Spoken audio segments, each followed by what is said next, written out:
What I saw is I caught myself saying so often that when the world is like this, or one day the world will be like this, or one day this will be so. And I caught myself and I went, wow, I can't just wait for that to happen. I have to be that now and start to resonate with the kind of world and kind of reality I really would like to live in. And I've always known that, but it's just, I kind of got it at a little different level this time. Um, so we're not actually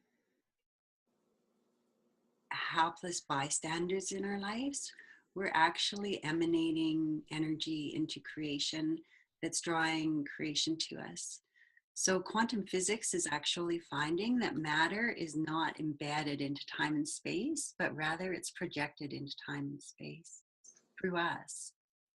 So I guess my question, what I would really like to do is create some momentum for people who are really committed to viscerally embodying what they would like to see happening on the planet, and viscerally embodying what it would feel like, what it would be like, and starting to explore our capacity to create and generate the kind of world that we know deep in our bones is possible. And this is basically what I'm sharing with you is based on, is that epigenetics actually shows that our environment affects our DNA. Okay, so be it for good or bad, there's certain things that turn on or off. So I'm wondering if we could actually cultivate the sense of heaven, the sense of joy, the sense of our natural design through our bodies, what capacities would actually turn on and become available to us that haven't been available as of yet, and what stresses and tensions would naturally melt away, and how much easier our bodies could heal and our minds could flow and our emotions would be if we started to cultivate being the source of that energy here. For a long time, I used to have this beam me up, Scotty thing. I'm ready to go. And really, I'm not here to be taken away to the land that I know exists. I'm here to bring the land that I know exists, the energies of that here. And so there's a certain willingness to step beyond what the world has presented as options and to be a different option and create different options and explore that. So for me, I was really excited to do this call tonight because that is my heart, is that we can actualize what we're actually here for and bring that forth. So the epigenetics affects our DNA. So we can actually, if we lived in an environment that had nurtured us all of our lives, how much would that change our DNA? Completely. And so we actually, the body doesn't know the difference between something real and something imagined. It can't tell the difference. In Olympics, they do training for the athletes, and they just visualize doing it, and all their neurons and everything fire in the exact same order as if they were actually doing it. So there is no difference to our mind, whether we're imagining it or whether it's actually happening. So how much more powerful are we than we've been willing to acknowledge so far? And the other thing that we can play with too is, I don't know what's called, this is what I call it, I made it up, it's called retrocausality. So in quantum physics now, they're showing that things now can go back and retroactively affect something that's already come to pass, even if it's been documented. So there was one lady I remember on a call I was listening to one time, she rescripted a thing so many times that the people who were involved with the situation remembered it the way that she ended up recreating it.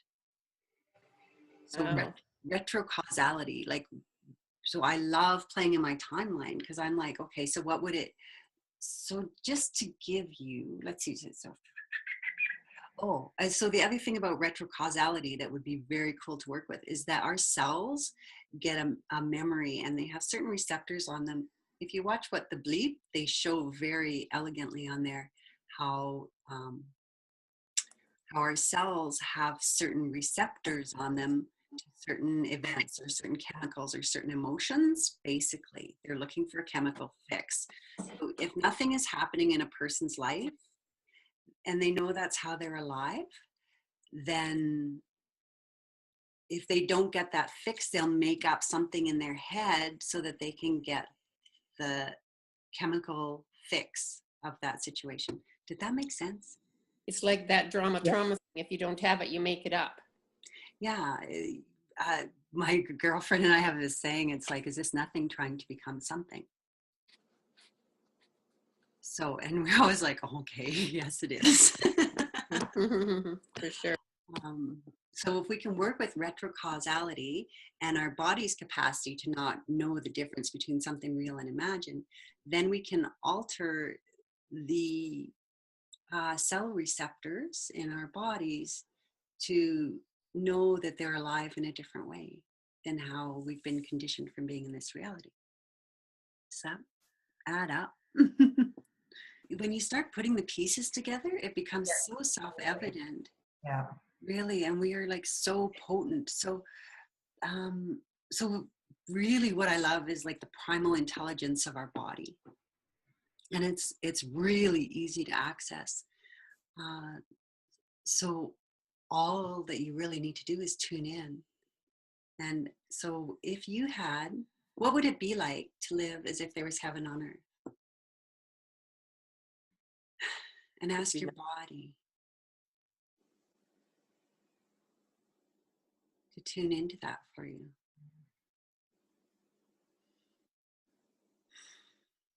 What would it be if all was well and always had been well? Longevity, health, life. Well-being, nourish. What would it be to be nourished if you'd been nourished in all aspects, every moment of your life? Within you that was seeking something outside of yourself was always nourished. Mm-hmm. So It would be major. It would be major dream time, playtime in our reality. It's like, whoa, let's make something up. That's really cool. So I was so excited for this call. I was like, oh, we can make anything. And especially the cool part is that, you know, when two or more gather, there can be some momentum for that too. And that we generate together that we can't generate by ourselves. And how can we inspire each other to greater and greater heights? Very interesting questions. And would that be more fun? Would that be a better way to live? Most definitely. Yeah. Absolutely. Absolutely, you're right. Yeah, because I kind of I'm going to be doing all this stuff myself anyway. So I thought, well, why don't I find people who are interested in this and would like to create the same thing and invite them to come play?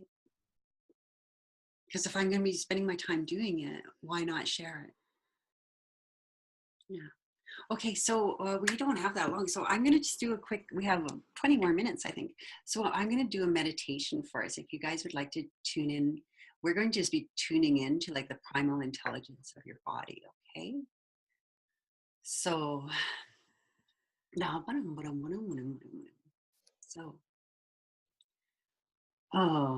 if you had always been welcomed and always been cherished from the very first moment, from the moment of your conception, celebrated, appreciated,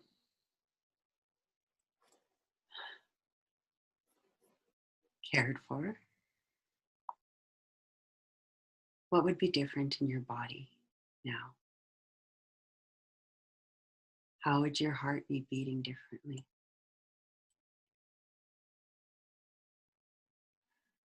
How would your emotional body be if everything that you ever actually required was there before you even knew it was a requirement?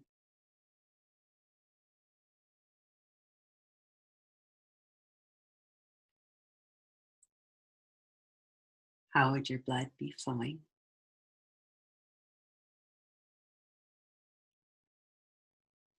How much more relaxed would your muscles be?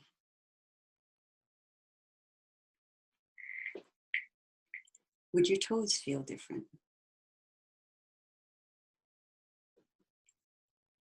Would being embodied be a lot more fun?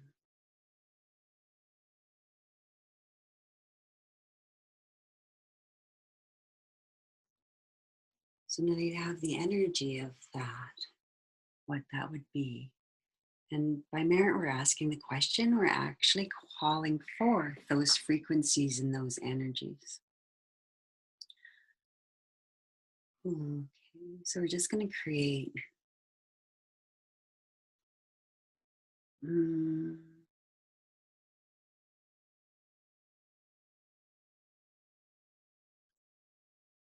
ocean of that. And just soak in that ocean of that so that every part of you becomes satisfied.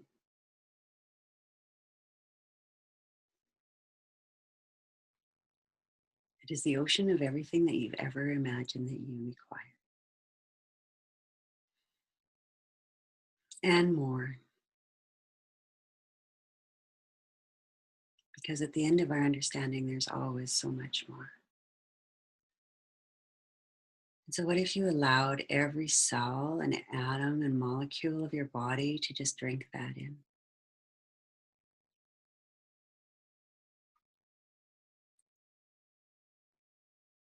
Let your emotional body be completely permeated by that information, by those frequencies, by those energies. See, we're receivers of information, and it's where we focus on. It allows our body to tune into whatever information we're asking for.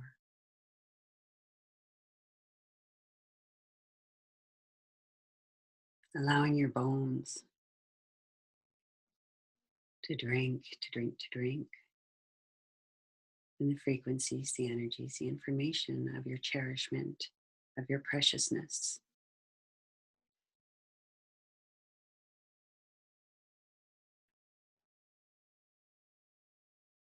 And our bones are actually musical instruments. I read a thing where it said they burn most people's bones, but they don't burn the master's bones because they're echoing a beautiful music. So what would it be to be the source of that for yourself? Maybe this is it. We were meant to come to knowing that we are the source of this, to be the source of this. And every moment in our existence has led us to being the source of this. For it is our natural design. It is what we are here for. It is what we are created for. So would you be willing to allow it to be different now? That is one of the most potent questions I ask when I am tuning into an information stream. I'll ask again and again, would I be willing to allow it to be different now? For I've been on the planet for a while and I have references and set points and holding patterns. And so by saying I'll be willing to allow it to be different now, it allows my body to go, okay, we're going to allow it. Yes, I will allow it to be different now.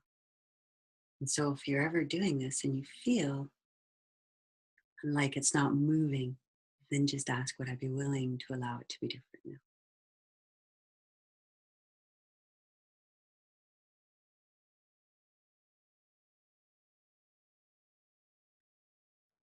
See, there's a wisdom within us that is the greatest untapped resource on the planet. And once we bring that to bear in our bodies, in our lives, and on the planet, like Joseph said, we will be able to create whatever we'd like, anything. So would you be willing to be the presence of that kind of potency? And as you fill up with your own nourishment, whoa, we're going to do the retrocausality, okay? So that now that you've soaked your bones, your mind, your emotions, in your preciousness, in the cherishment, as if it has always been so. What would your body be like if it had always been like that from your very first breath, from the very moment of your conception?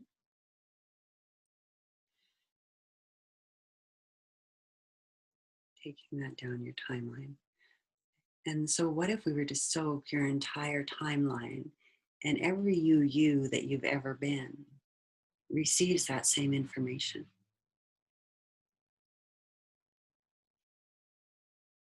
And especially any places in your timeline that you've kind of disconnected from, or disassociated from, or disavowed, or just wanted to push away, bring that energy to bear on those moments and allow them to soften, and bring your own cherishment and your own preciousness and your own caring to yourself. For you are the ocean, full and overflowing with those frequencies and energies. And the generosity of offering that to yourself throughout your lifetime is profound. And what if it had always been like that? And what if that was all you'd ever known? And just for now, would you be willing to allow your body, just for now, to fully viscerally experience that and show you exactly how delightful that would be?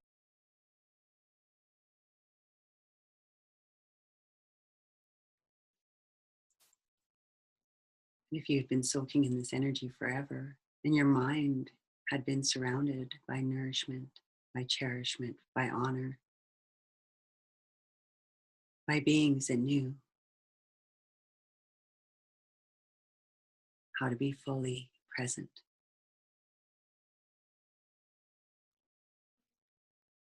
fully honoring, fully loving, what would be different?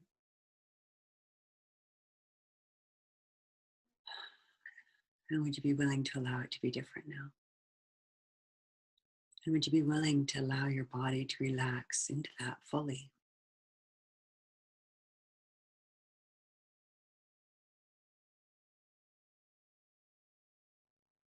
And what if we were born into the golden age? And what if we lived in the golden age?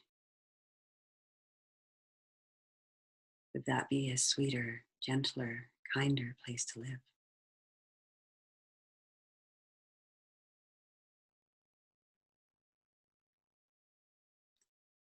So part of this is about our sovereignty and actually choosing where we lend our focus and attention.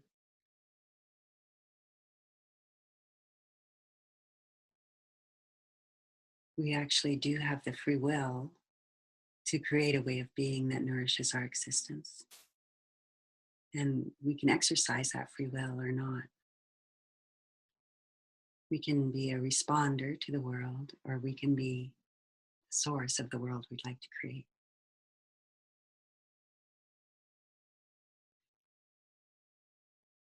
So at the magnificent banquet of life, if this is all your life has ever been, and all it's ever known, and every particulate of you has been nourished and honored, and every aspect of you that's ever presented itself has been honored and allowed,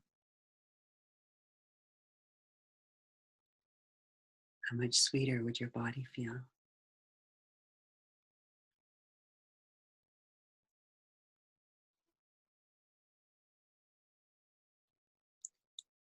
And would you be willing to receive that as your new reality now, just because you can?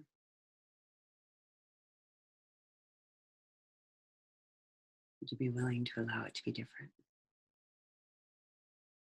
Would you be willing to allow yourself to be a progenitor of life and a progenitor of life-inducing possibilities?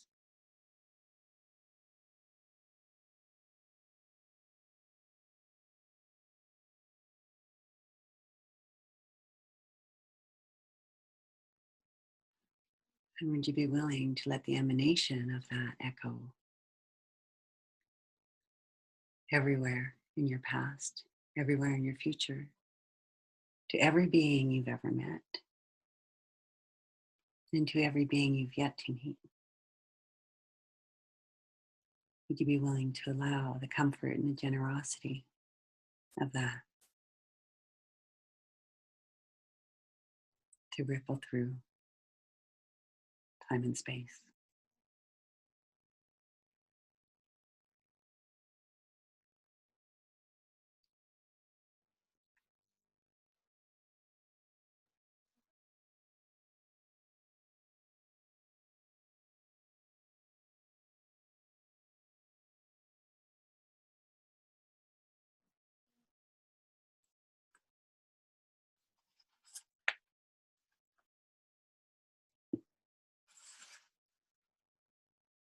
So one of the questions that I asked myself for quite a long time is, if I was the generator of source energy on the planet, what would like to actualize through me?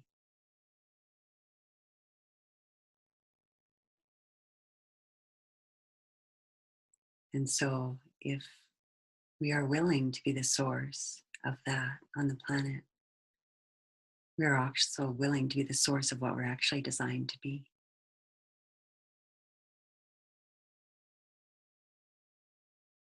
So would you be willing to be the generator of source energy on the planet?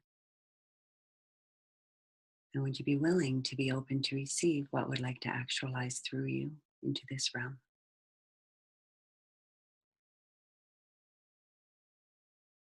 And to acknowledge the extreme blessing of your presence.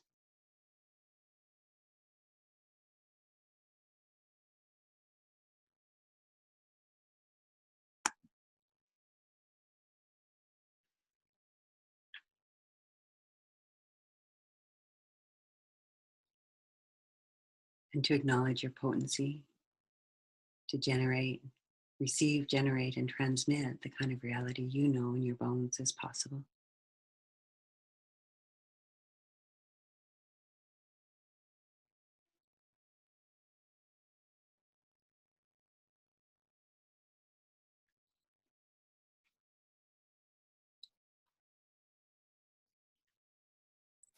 As it is now, as it has always been so. Thank you. Thank you. Ooh, you can come back whenever you're ready.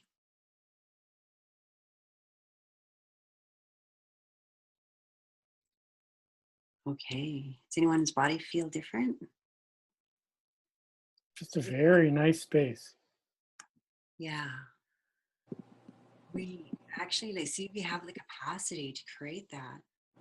We are that. Anything we tune into, the primal intelligence of our body will resonate to that. Will show us. Will make it visceral. It's just a little bit of attention and a little bit of focus, and away we go. Suze, you've been doing this for quite a long time. Mm-hmm. Do you think that there's a process involved, like that one has to go through first in order to be able to able to receive? I don't. I think when we ask questions, so when I say, "What would it be like? What would it be?" That opens up people automatically to receiving those information streams. I really find that